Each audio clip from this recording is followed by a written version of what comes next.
Well,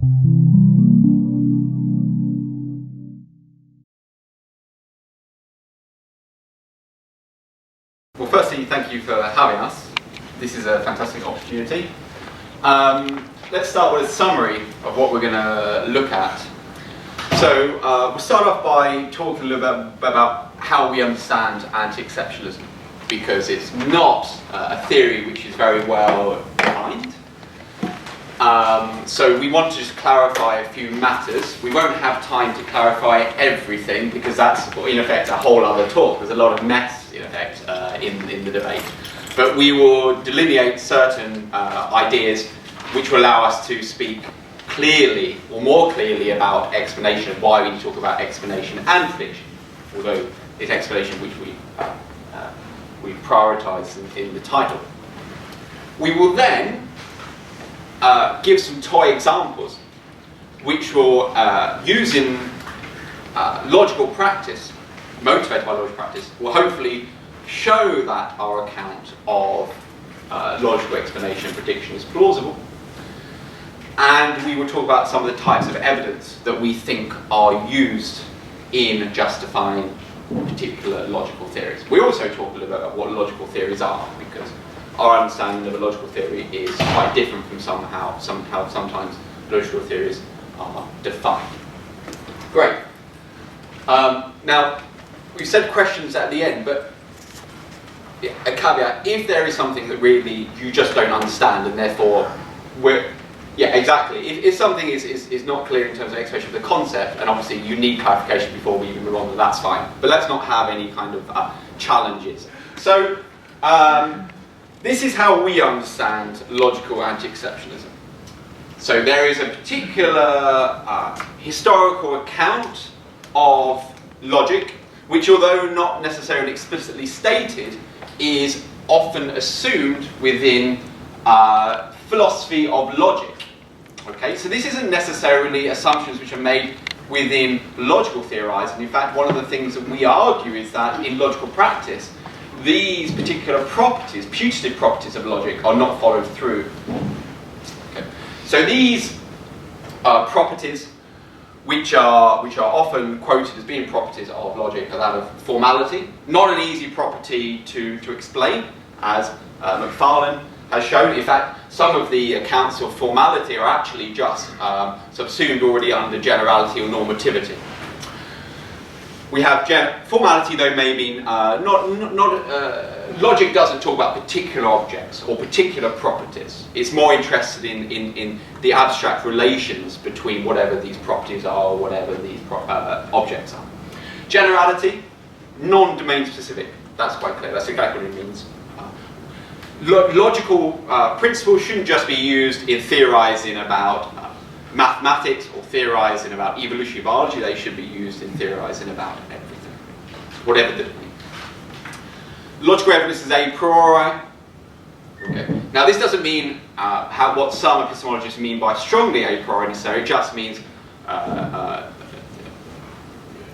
empirical evidence is not involved in the justification of logical theories. So a priori sources doesn't mean that these are not defeasible.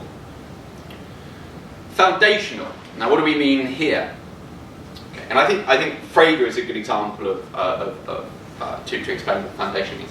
Foundational means that logical principles appealed to in justifying knowledge or claims in other areas, including mathematics, including in justifying scientific theories, but that these scientific theories and these results in mathematics cannot themselves be used to justify logical claims. So in a sense, logic cannot rely upon other areas of knowledge, whereas other areas of knowledge can rely upon logical claims. And lastly, that logical theories are normative. This means that logic prescribes certain norms in case of how we ought to reason. It's not just a descriptive claim about truth preservation, perhaps, or just a descriptive claim about validity. It also says this is how one ought to reason, given certain assumptions about what you already endorse. Now, these properties, taken individually are not unique to logic. For example, moral theories have normative content. Okay? And also, mathematics is taken often to mean a priori science. But the idea is, as a cluster, they pick out something very unique or peculiar about logic. That's the general idea. And anti-exceptionalism, as we conceive of it, criticizes at least one of these properties. You don't have to deny all of them, you just deny at least one of them. Okay? And we won't be going into detail today about how the different forms of anti-exceptionalism come apart by denying at least one of these claims. But I'm just going to highlight one distinction that is quite important and is made, although it's not categorized in this way within the literature, certainly advocates of anti-exceptionalism, such as Graham Priest and Timothy Williamson, do themselves have this distinction. So epistemological anti-exceptionalism is about how logical theories are justified. Okay? How do we provide evidence for our logical claims? And the idea here is that logical theories are just like scientific theories in the way they provide evidence for their claims.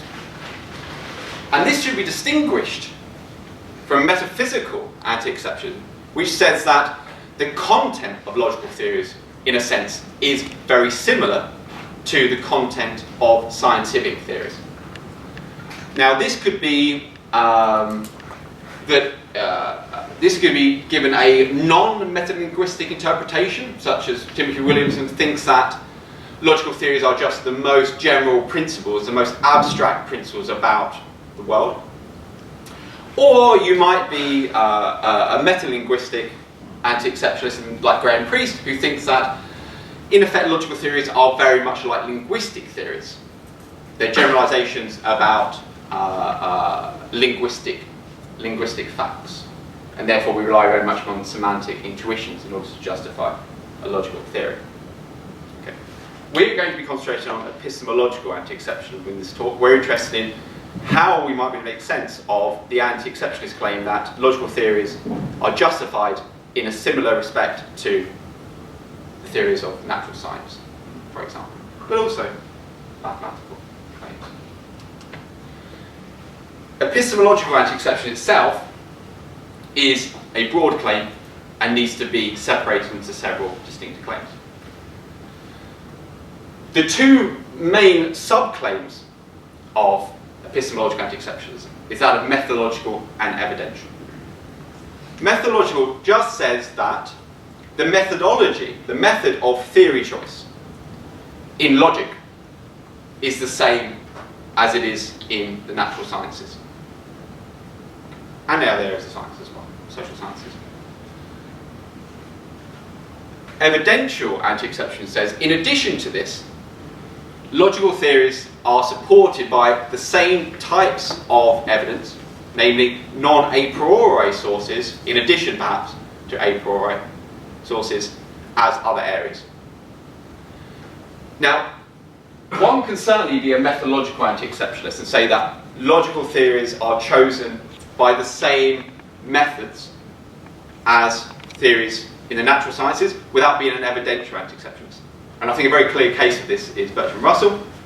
He endorses an abductive method of logic and of philosophy, generally speaking, and says that this is exactly the same as what we find in the sciences. However, he says that logical evidence is solely a priori. So the idea is you can build an abductive picture for your best theory using evidence, but it has to be just a priori, unlike in the natural sciences where it's also a, well, perhaps solely a posteriori. Whether one can be an evidential anti-exceptionalist without being a methodological anti-exceptionalist is moot. Okay. Some people have mentioned Carnap to us, but I'm not sure. But the idea is that someone can definitely be a methodological anti-exceptionalist without being an evidential anti-exceptionalist.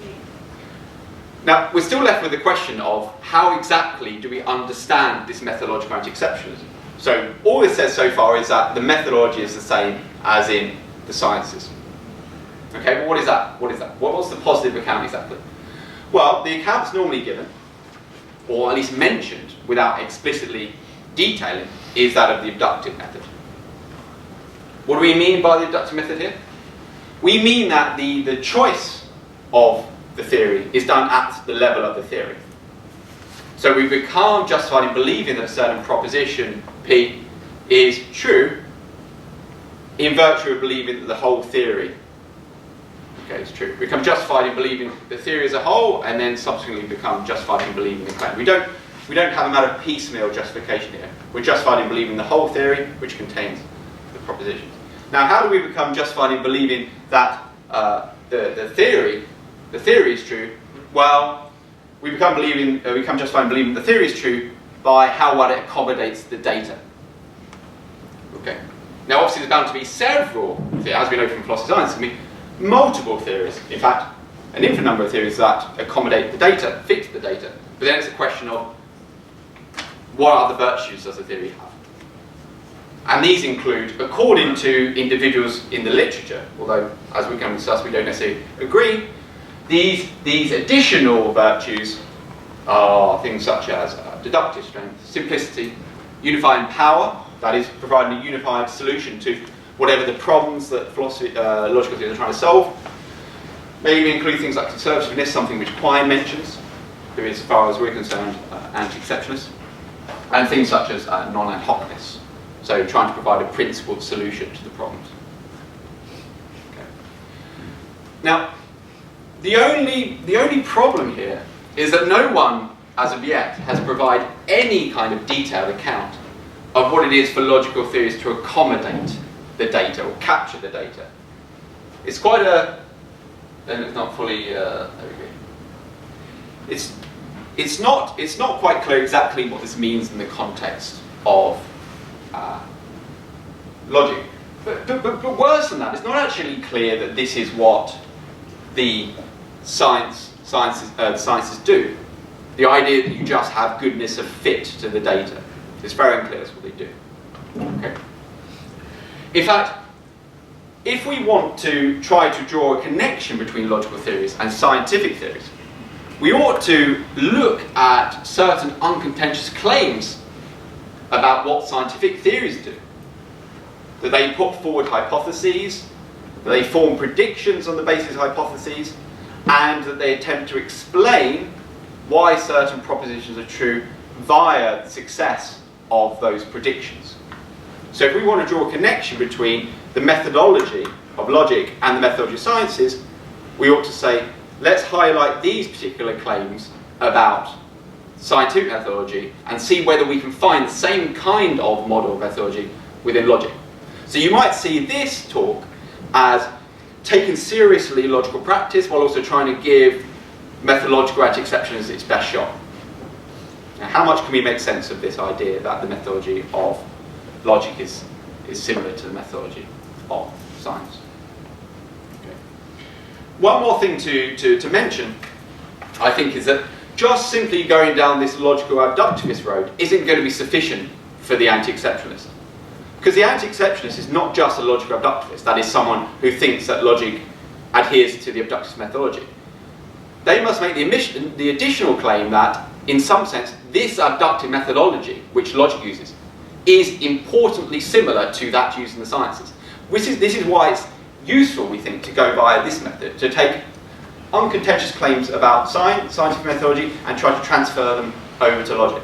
Because, again, the anti-exceptionalist doesn't just claim that a particular methodology is used in logic, but that it is importantly similar to the methodology within the sciences.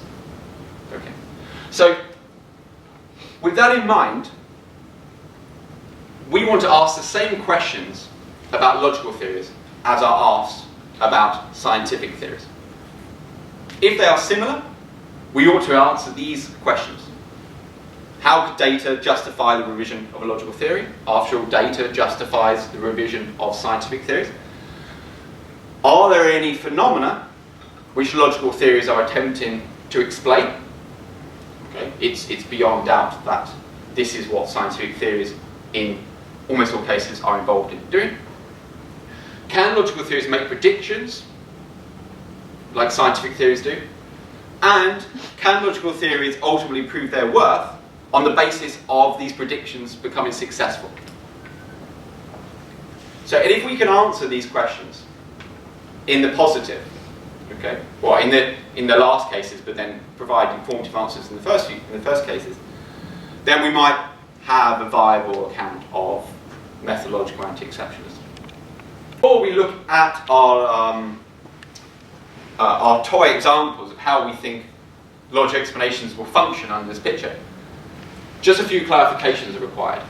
One is that we just want to mention that we don't commit ourselves to certain claims which are often quoted in anti-exceptionist works. Okay? So one of us has possibly the most quoted passage on anti-exceptionalism in the literature. Now, when we're often given this talk, I mention that whenever I see this quote in other works, as though it's a stand-up point made by anti-exceptionists, I think of Donald Tusk, and I think of all of the author of this passage deserves a special place in hell, because I think actually it leads people down avenues that they ought not to go down when they're thinking about anti-exceptionalism. We'll come back to this, but according to our account, most of the claims in this passage are mistaken. Okay? Logic isn't special. In some senses it's not special. In some important senses perhaps it's not special. But it is still special in other ways. Is theories continuous with science? No, that's fine, except this notion of continuity is unfortunately very vague. We're going to provide some clarity here. But where we think this is undoubtedly false is logic isn't a priori. Well, it's not wholly a priori, according to our account. Nor are its truths analytic truths. Yes, they will end up being analytic. I'll come back, they are analytic in some cases. Certainly, logical theories are revisable. But they aren't necessarily revisable exactly the same ground as scientific theories, because the evidence is going to be different. Okay? So the evidential basis is going to be different. So what we end up with is a much weaker notion than this. In effect, this is too strong, and by being unnecessarily strong, we get deviated, I think, from the important parts. And what this talk is trying to do is get us back on the straight and narrow and realise that actually there is some interesting things to be said about anti-exceptionalism. Doesn't commit us to such a strong notion. Just really as clarification, I mean, I take your point about this quote, and that's fine, that's helpful. But, you know, standardly there's this ambiguity of whether logic is talking about discipline, and so some group of researchers trying to get at something, presumably at the right account of logical consequence. But then there's this other way of understanding logic. When we say logic isn't special, we're actually talking about the relation that's picked out by whichever true theory is there. Yeah. And I guess I sort of now am at the point in your talk where I need to know how it's being used. Are you talking about... Next slide. Okay, perfect. Good. So that's the second in necessary clarification. This is the clarification of what we mean by anti-exception. Now let's talk about what logical theories are. Perfect. So logical... Is this the whole of the slide? Yeah. So by logical theories in this context, we don't just mean the formal systems. Okay, we're not talking about the algebra or the calculus. We're talking about theories of validity. Okay. Now the idea is that we're not providing an account of what validity is. We are not specifying what validity is because different logical theories have different accounts of validity. But as far as we're concerned, logical theories are the same as other theories in the sense that they contain propositions. So a logical theory will not itself contain the theorems. It will make statements about the theorems which are part of the logical system. Okay? So you have in effect this structure of the logical theory which contain claims such as valid arguments are just those which preserve truth. And then it will say things like claims about the truth values. So there are two and only two truth values, one of which is true, one of which is false, one of which is truth, one of which is falsity.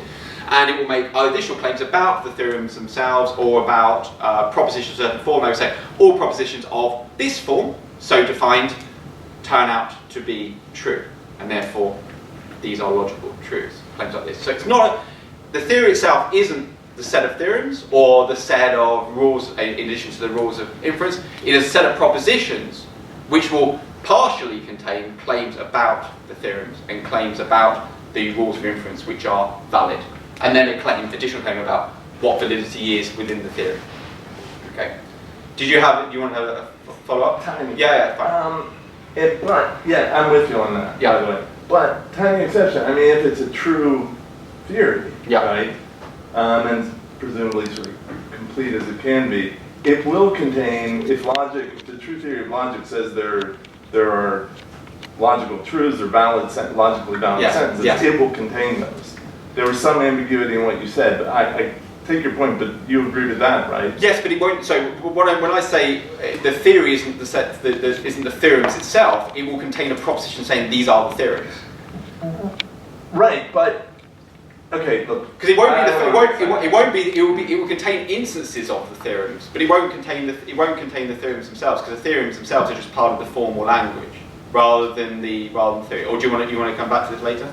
So, suppose that the true theory of logic says that every sentence of the form P or not P is logically true, right? Yeah. Then presumably, if the theory of logic is true and sort of complete as possible, it will contain every sentence in the language of the theory of the form P or not P. Yes, so that's all I meant. Okay. Yes, it will. Yeah, we agree with that. Good. Yeah. But the point is, the formula. You might think of a logical theory just as the list of actually the formula, right? Yeah, okay. So that's what we're saying is not the case. I'm with you. Yeah. Okay. Right. Great. So, now I'm going to pass on. Yes. Just to this, I mean, so Hartree-Field makes this distinction in one of his papers about genuine validity, right? What we're theorizing about when we're philosophers of logic is genuine validity. The formalisms give you a definition of classical, intuitionistic, paracomplete, etc. validity. There's no disagreement about those things. They're just defined, right? And sometimes we're interested in what you can prove and what you can't prove.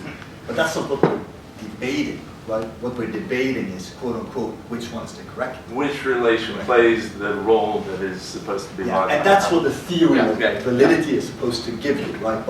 I'm with you. So you're presupposing that there is such a thing, a single thing as validity, and we're after that. No, that's a very good question. Actually, I mean, I've written about this, so I'll say what my own view is, and I don't know if Ben will agree, but a theory of validity could be such that you figure out that actually there are two different relations, validity one and validity two. They're both genuine validity, and maybe you need some bridge principles between them, etc. So you're a pluralist, right? But now you're a pluralist in the sense that you have one theory, and that theory says that there are two relations, right, as opposed to one. And that's different from a kind of pluralism that Graham Priest has described, which is, well, you have two theories of validity, but it's underdetermined which one is the correct one. Right? That's a different kind of. So I call that inter-theoretical. You know this better than me. So there's a single concept of validity, something like that, and then you're looking at or something like that. There's something that you're after here. Yeah, the idea is you might single thing. Yeah, but just it would be heuristic though. You would start off your enterprise by thinking of validity as a singular phenomenon. Yeah. Okay. Try to provide an account of it using one particular logical theory, and if that's not possible, then of course you start your reevaluate. You think, well, maybe actually not a singular phenomenon. And in that sense, it's not exceptional. Again, that's exactly what happens in the scientific. I mean, similar to another scientific endeavor, you might postulate some property or entity in order to explain what you want to explain, and then you realize down the line that actually actually there are these two things. Yes, and exactly. Now by recognizing that there are two things, I now really can explain what I want to explain. Sorry, and I'll take myself off the cue in the question. This is clarification, but sorry. There shouldn't be any question that there are all these different relations specified by these theories, right? I mean, there's this sort of, different relations that you mentioned as sort of validity relations. Sure. I mean, so that's not the question. The question is, when we talk about a logical theory, presumably, I mean, you could talk about it in any way you want, but really, the debate should be like fix on a role that you think is being played by the target relation. And the way you set up your talk, it sounds like the role is going to have something to do with truth and this stuff. And as a result, it's no question there are lots of validity relations. And any theory that rejects as much is going to be untrue. The question is, which one is playing the role that we're saying logical consequence plays? There are lots of theories. This is the way that we put it, though. So I think maybe there's a disconnect in our vocabulary. So there are lots of theories of validity. Yeah. The true ones. There's a K3 relation. Why not call it validity? It doesn't play the role of logical consequence in all true theories. That's validity. That's validity. Of course, but that's what we're arguing, right? But what is it? So here's something we know, right? Hartreefield, Williamson, Graham Priest, all these people, they're proposing different relations, and they're saying this is the relation, right? This is consequence relation. Of course, they recognize that there are all other formal definitions, other mathematical relations. They might be interesting, but they're not really consequence. They specify really valid in. I was just worried that you were rejecting that. Okay. No, they specify valid in L, so but they don't necessarily successfully get to validity. By the way, I don't think it's like formal mathematical. It has anything to do with it. These are relations on sentences in English. Yeah. So it's but so you do accept that when we debate whether the right logical theory is this or that, we've already selected some role that the relations. Okay. Yeah, and then it's a question of which one does it best. Great, thank you. I won't ask any more, Marcus. Okay, thank Bottom you. of the line when there's a Q&A, if there's ever a Q&A at this point. Okay. He's not on it. Yeah. Okay. Not bottom. I'm happy to be off the list altogether. Okay. So that being said, we want to look at some slightly more concrete cases and try to see if we can make sense of what explanation and prediction is in these cases of logical theorizing, right? Because it just seems to us that if you really want to find this affinity between logical theorizing and theorizing in the sciences broadly construed, explanation and prediction really are the key components, right? Not only are they the key components, but they're also the components that are the most tricky, because as Ben pointed out, there's not a lot of agreement on what counts as the data. People are not very comfortable talking about explanation in logic. Certainly it's not causal explanation, right? So what's going on? So to start off, we like to talk of a kind of restricted example that we hope kind of ease us into the discussion, and that's mathematics, or mathematical proofs more specifically. And why is that? Well, modern logic, the great success story of modern logic is classical logic as applied to mathematics. Classical logic as a theory of the non-mathematical steps in mathematical proofs. So there is a sense in which classical logic was a theory of something. It was a theory of mathematical proofs. It's a way of giving a rigorous account of mathematical proofs. Sorry? Is it a theory of rigor then? Is that the... No, not a theory of rigor. It was a theory that provided rigor. That's how I would put it. And it's pretty clear from philosophers like Russell and Frege that this is something they were particularly interested in, even though, of course, they were also interested in logic as applied to language more generally. Mathematics was the central project. And this, we think, was a huge success. It's a huge success in part because the move to classical logic from the earlier logic, so syllogistic logics in particular, is an enormous piece of progress, an enormous piece of scientific progress. Right? There was stuff that we couldn't do, that we couldn't express in syllogistic logic, that classical logic allowed us to do. So it's well known that in syllogistic logic, you cannot formalize a lot of mathematical reasoning. So that's a shortcoming of syllogistic logic. And when quantifiers, or Fregean quantifiers, are introduced, we're suddenly able to give a theory of mathematical proof, something that logic was not able to do prior to that point. And when I say that this is a success, it's not only that classical logicians think that this is really great, it's that most logicians, even those of us who are kind of non-classical logicians, and JC, myself, Ben as well, we think that that's really a success story of classical logic. And a lot of non-classical logicians still have this issue that they want to save classical logic for mathematics while using non-classical logics in other domains, say for truth, for vague expressions, etc. Not to be too snooty, but you mean say classical logic for classical mathematics? Yeah, sure. And I'll carry that kind of little catch with me because I'll say things that I know you won't like with your intuitionist hat on, students. With your false views. Not false.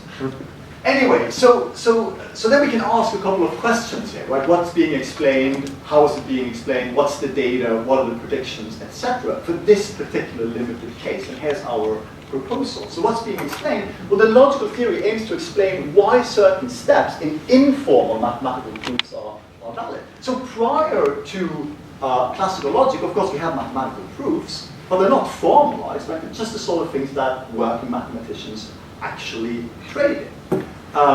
How is it being explained? Well, the steps are instances of generalizations underwritten by logical laws. So the idea is that you have a whole bunch of mathematical proofs, and you study those proofs, and you start seeing that there are some regularities in the proofs. The proofs have some steps in common. They have some structure in common that doesn't rely on the specific mathematical content of the proof. And then, working on generalizations on all of these proofs, you try to come up with a theory that is a logical theory, saying something about validity, that is such that all of the steps that mathematicians will normally say, yeah, that's fine in a proof, come out as valid in the theory, and steps that mathematicians in general will say, no, that's not a proof, that's a non-proof, come out as invalid in the theory, right? So you're really trying to capture something that's going on in mathematics, and if that's the project, I think we can agree that mathematicians' judgments about whether or not something is an informal proof or isn't an informal proof is quite key, right? And mathematicians by and large agree, although we all know that there are some tricky cases, right? There are some tricky cases. So we're saying that the data in this case is something like judgments about putative informal mathematical proofs, right? So you're looking at what is it that mathematicians are actually calling a proof, and what are the series of mathematical claims that they'll say, no, that's not really a proof, it's got a gap in it or something, or there's a step that we won't extend. Now, and then comes the key component, right? So now, the classical theory is trying to explain something, mathematical proof, in mathematical practice. And then, how do you know that that theory is any good?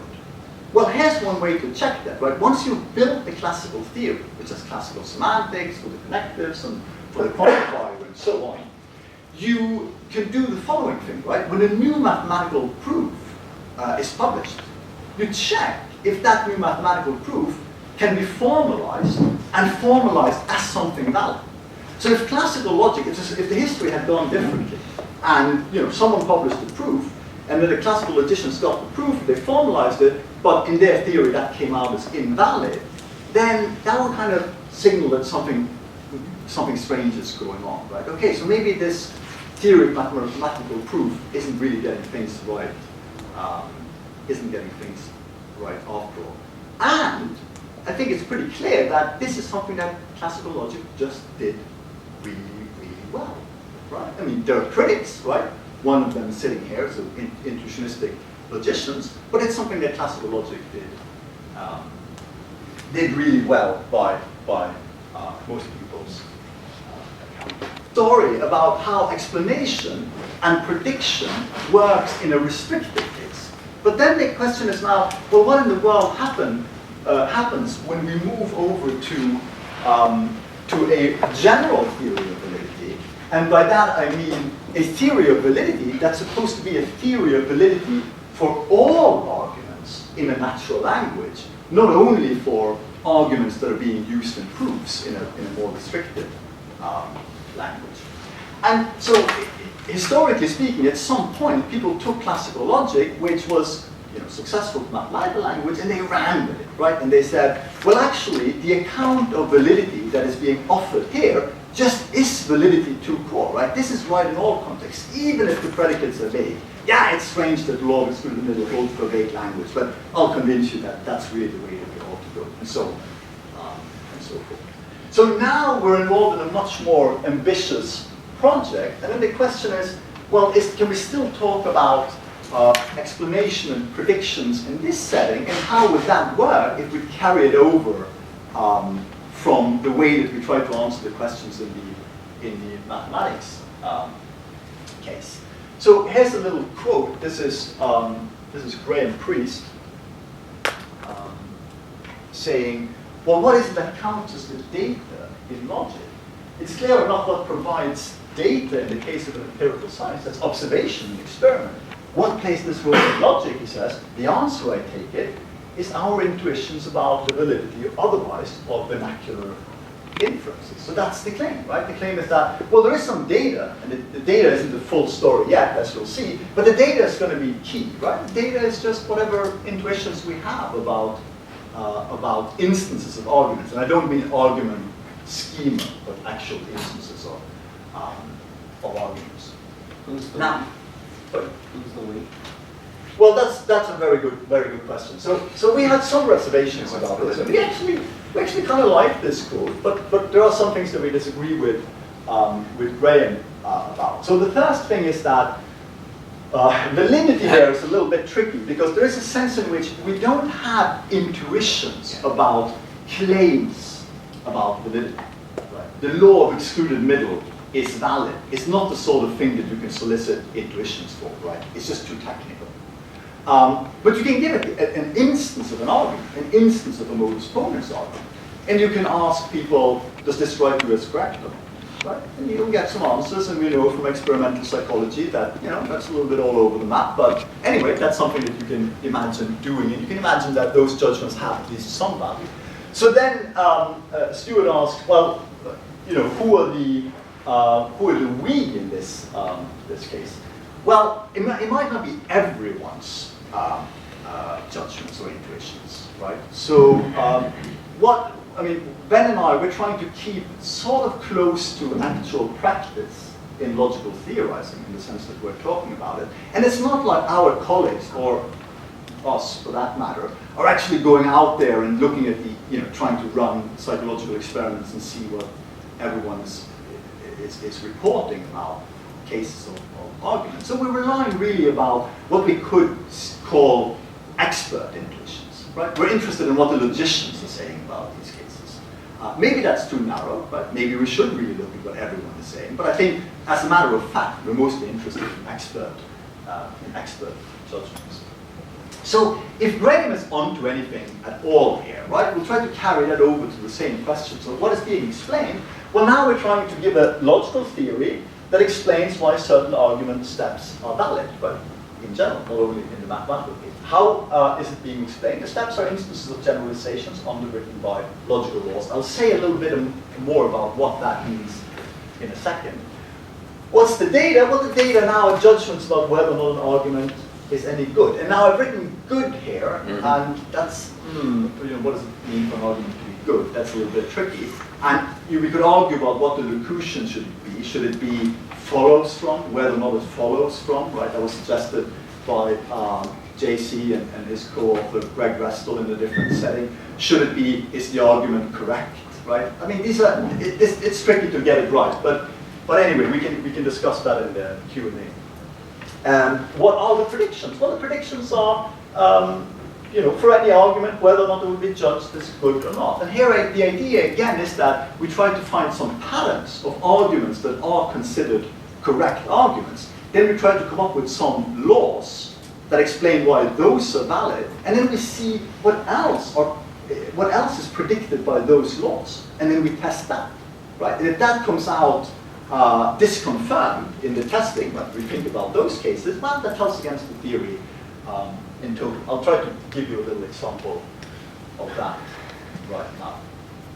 Okay, so if you think about it in intro logic class, the kind of thing we do when we teach our students is that we tell them about translations between classical logic and natural language argument. And we all know that it comes with a ton of challenges, right? Because you have to sort of massage their intuitions, right, to get this to work. But we still really think there's something to that, right? It's not like it's a totally useless enterprise. After all, the whole idea with the classical logic that we're teaching them is that you know, it tells us something about validity that can be transferred, at least under good circumstances, to English language as well. So we might start off with examples like this of two arguments. The UK is going to leave the EU without a deal, but the pound will crash if the UK leaves without a deal, so the pound will crash, right? I'm not saying that this is very natural language, you know, but anyway, it's an argument.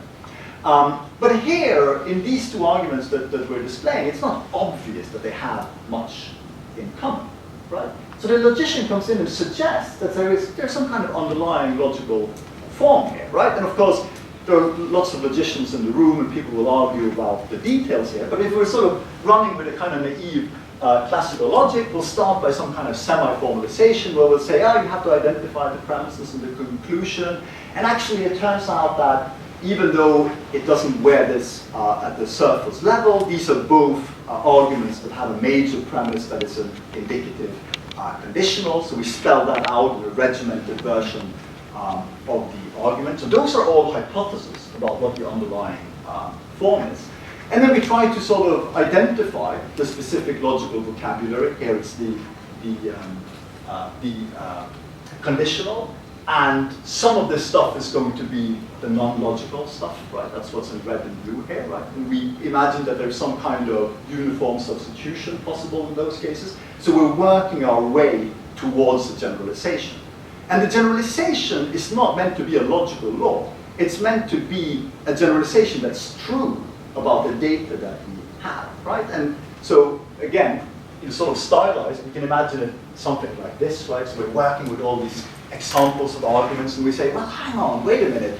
Doesn't it seem to be a pattern here that we consider all arguments of this form valid? Oh, that's really interesting. So here's a generalization, right? Let's say that all arguments of the following form, or exponents obviously, are valid, right? But this is not an explanation of anything, right? We're now just subsuming a lot of data under what we could call an illuminating generalization.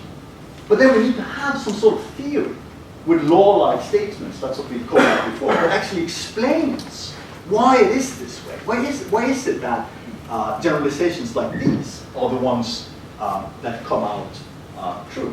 And we imagine, and again, of course, it's just a toy example, that classical logic, here in a sort of short form propositional variant, is precisely that kind of theory, right? So we say, oh, well, I'm going to introduce this concept. It's the Boolean material implication. It has a very straightforward mathematical definition that we all know. We're going to try, and of course this is very naive, I realize, right? We're going to equate the indicative conditional with the material implication, right?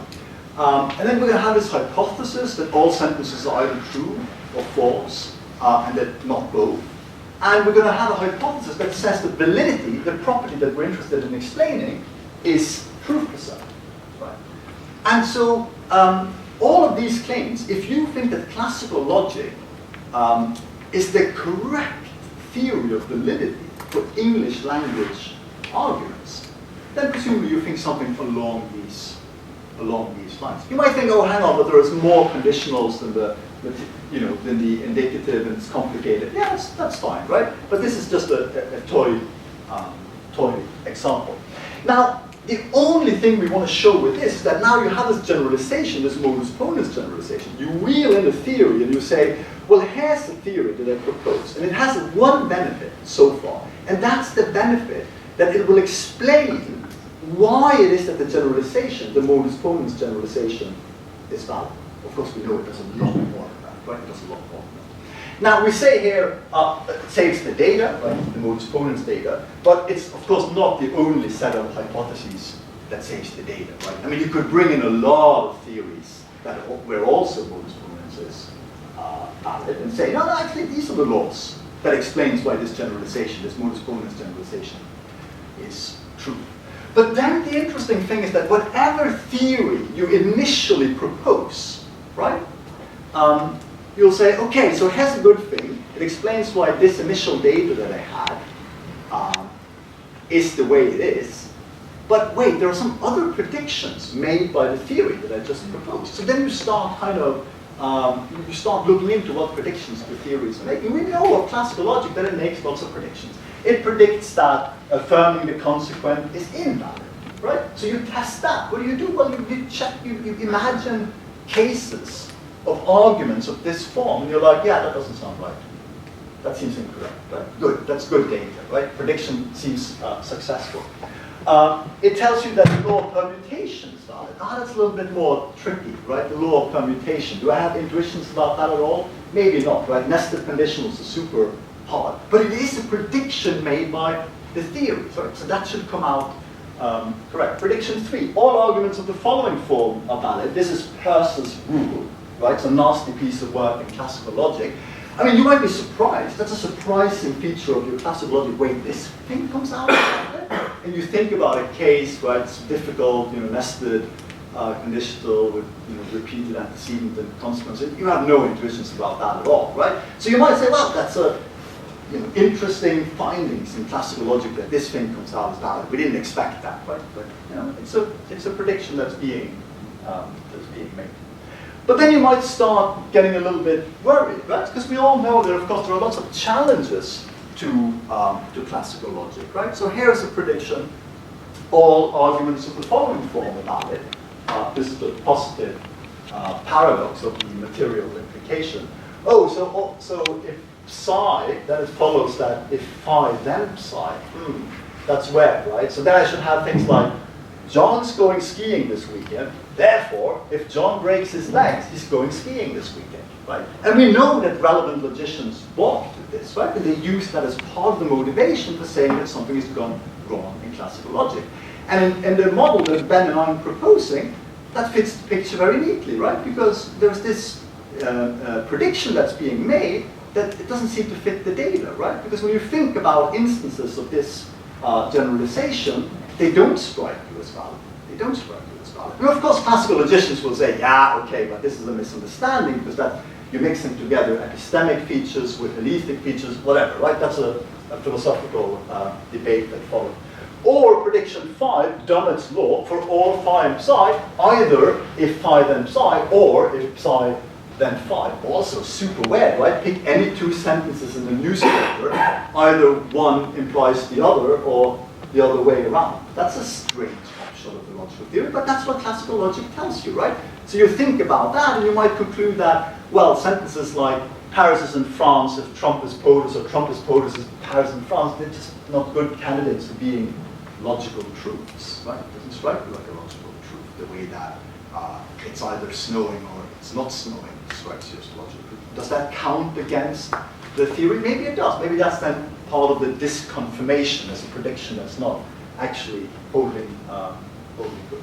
And we know, finally, that of course even the initial data set, right, that you had all these arguments with this modus ponens pattern that you really liked, and you said, oh, that's a pattern, and I want my theory to sort of explain why that pattern, so that holds true, why that generalization is true. And then you realize that there are examples like this, like the one, the counterexample to modus ponens that Van McGee famously published.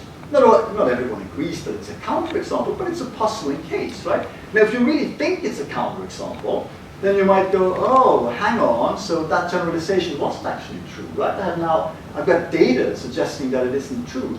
So what do I need to do in that case?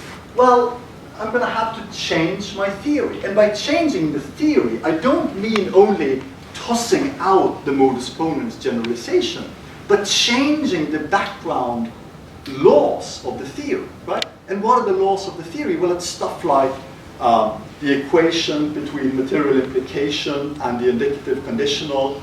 It's stuff about truth and falsity. It's that validity is truth preservation. All of these are options that you might now change in order to reflect the fact that that generalization isn't true, right? You don't want a theory that predicts that all arguments of that form are valid, because you think they aren't. So you have a number of alternatives. Deny that the argument is an instance of the generalization, that would be rejected, hypothesis 1. Alternative 2, deny that validity is solely truth preservation. No, it's not only truth preservation. It has to be truth preserving, but it also has to preserve some other feature, relevance or something like that, right? So now you're tightening the theory. You solve maybe the relevant, the positive and negative paradox that way. Alternative 3, deny exclusivity and or exhaustivity of truth and falsity. It's another move that you can make, right? If you make that move in one direction, you get that the modus ponens might not be valid after all. Alternative 4, discount or bracket off the data, right? I mean, some people will respond to this saying, yeah, I mean, I see the data point, but the data is soft, right? Just because we have this, initial judgment that there are cases where modus ponens isn't valid. We shouldn't be carried up. We shouldn't get carried off just because of that. And theory is good in general, so we bracket off the data. Okay, I'm going to hand over to Ben just with the final word, which is that notice that so far, if this was the whole story about logical theorizing, explanation, and prediction, it seems like we're really leaning heavily into the linguist's territory, right? We just solicit data, we collect the data, and we try to make a theory that fits the bill as closely as possible. But that's not what happened, right? People stuck with classical logic, or they went for non-classical logics that they have other features, but they're not better at capturing natural language intuition. So there's got to be more to the story, and this is the more coming up. Good, yeah. So we've looked at judgments of particular arguments as either confirming, lending support to a logical theory, or disconfirming. Okay. So these are judgments about instances of what we take the generalization to be, which this theory says something about. But not all evidence, certainly evidence against particularly, is evidence of this kind. There are also what we call indirect instances of evidence. So these are not judgments directly about instances of these generalizations, of these arguments. They are argument forms. They are also claims about other commitments and about the relationship between certain types of arguments. So here are two nice types of indirect evidence. The first type of indirect evidence, which is found in the relevant logic debate, is what, unfortunately, the best term for it is bad company, where your theory cannot itself preclude the validity of a particular form of argument, such as disjunctive syllogism. The theory itself shouldn't show that instances of disjunctive syllogism to be invalid, but its relationship to other forms of argument, such as ex falso, are such that you have to say this also isn't valid. Okay? So it's not a direct, you can't find direct instances of disjunctive syllogism which show it to be invalid. You say, well, because of the relationship of this form of argument to ex falso, which I do have direct instances where this is absurd, this is not valid, then I can also discount disjunctive syllogism. And we should mention here that we have a colleague at Bergen, Tor Ugar, who has a really nice paper on showing that actually relevant logics can include disjunctive syllogism according to the principles of relevant logic. Okay, so that's a kind of a nice side claim. The other type of indirect evidence is not of judgments about arguments. It's more about other commitments we have. So commitments about other areas of inquiry, from others' inquiry, are such that they can provide disconfirming, or in some cases, confirmatory evidence for logical theory. We're now going to talk about that. Okay, just briefly. So this second type of evidence shows that it's not simply judgments about arguments which provide evidence for or against logic, or so we think logical practice demonstrates. Now, what are these other types of theoretical commitments which can count for or against logical theories? Well, including here we've got theories of truth, solutions to the paradoxes. So this could be vagueness, but also could be the liar, or it could be, for example, mathematical concepts such as set theoretic ones.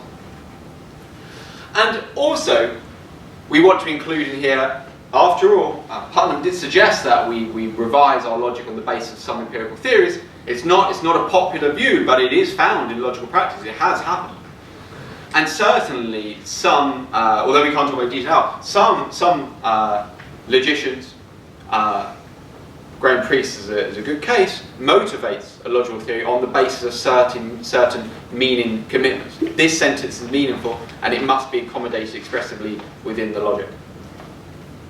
Okay, so the idea is that these other theoretical commitments can be such that they can provide either confirmatory or disconfirmatory evidence. Let's just give a quick example of this. So here, if we were a classical logician, here are three commitments that we might have. We might be committed to a transparent truth predicate because we know the consequences of not having such a transparent truth predicate in our language. We're already committed to classical logic, but also we're committed to semantic closure, just because that's what linguists tell us. They tell us that natural language is such that they're semantically closed. Now, we can actually tell the same story just by putting a note about arithmetic. We don't have to, we can just put the basic axioms of arithmetic there. We don't have to be talking about natural language, but either one will do. And then we think, well, this is fine, I've got three commitments here, I'm equally happy with all of these, this is fine. But then a piece of data comes up, namely an instance of the Curry sentence, and then we think, oh no, now we've got a problem. Because if I'm committed to all three of these claims, then I get triviality. And I might say to myself, well, I'm pretty sure the axioms of Vienna arithmetic are correct, and I'm also pretty sure that semantic closure is correct, because linguists tell me this. So that means either I'm going to get rid of classical logic or the transparent truth predicate. Now, of course, you might choose, like Williamson does, to say, well, there's something wrong here about the truth predicate. But you might think, wow, because of expressive resource, I'm really committed here to the transparent truth predicate. So that means classical logic's got to go. And if that's the way you're going to go about this, you have to change your theory. Okay? So, let's say you're going priest, you want to change classical logic now to LP. This is going to require you changing elements of the past theory. Perhaps not changing all of it, because you might think, well, there was something good about the old theory. It did provide correct predictions about some arguments. So let's try and not change too much. So you introduce a new conditional, the material conditional of LP. You'll say that just like hypothesis 1 of classical logic, you'll say, well, if phi and then psi, that's what I'm going to be my conditional. But instead of classical logic, whereas that all sentences are either true or false, can it be both? I'm going to allow both to be the case. I allow validity to be truth preservation.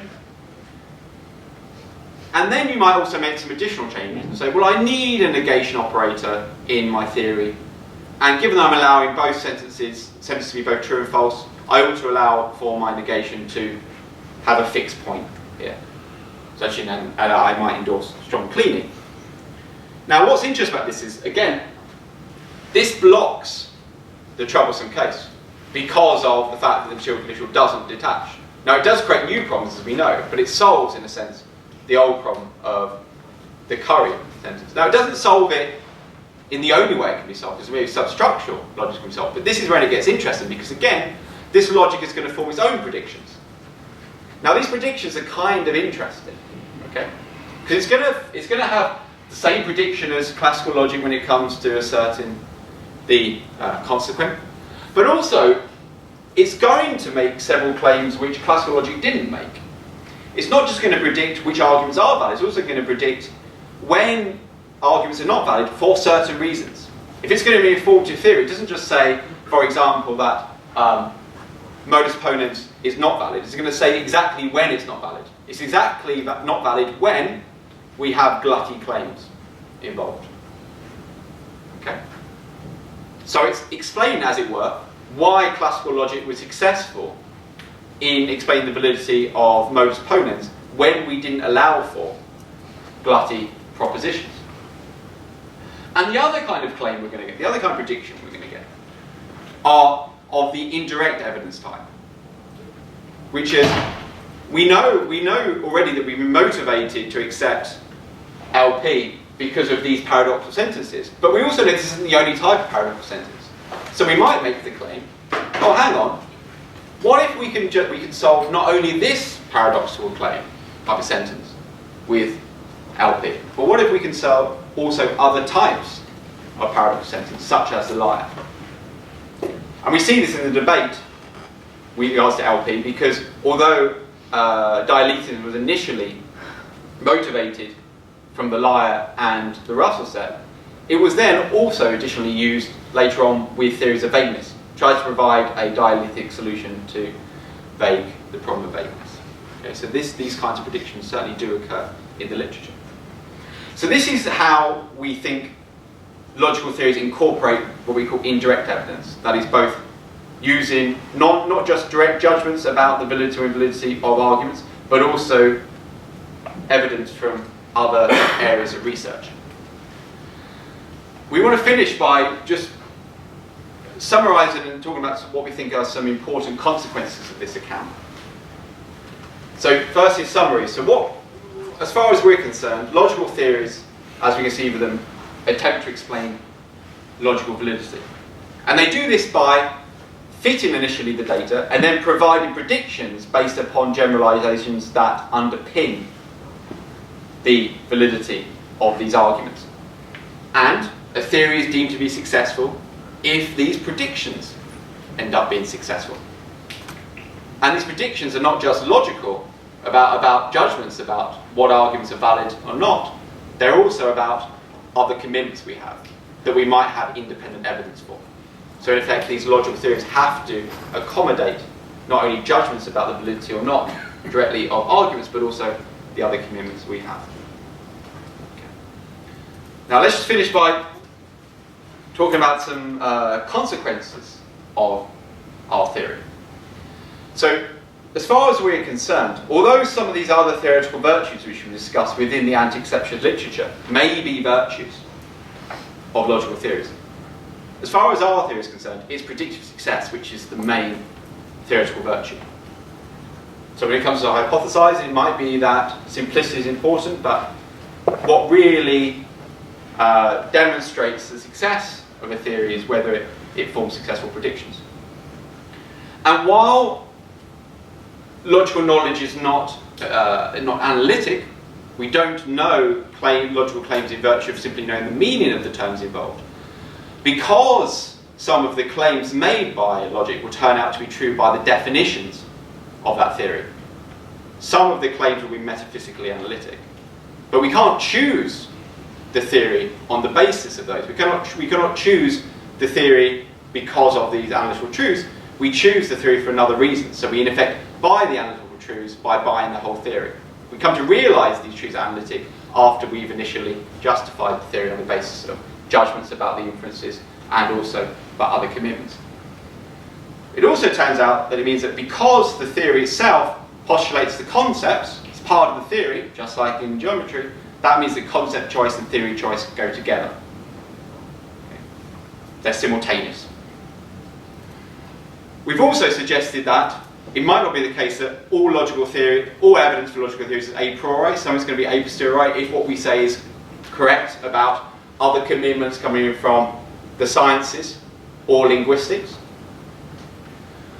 And lastly, and this is always a point of contention when we give this talk, if our theory of explanation and prediction in logic is correct, then logic is going to be needed, presupposed, in order to deduce predictions from the theory.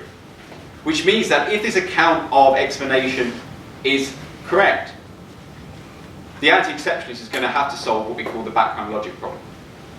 The background logic problem is that whenever you're engaging in a debate about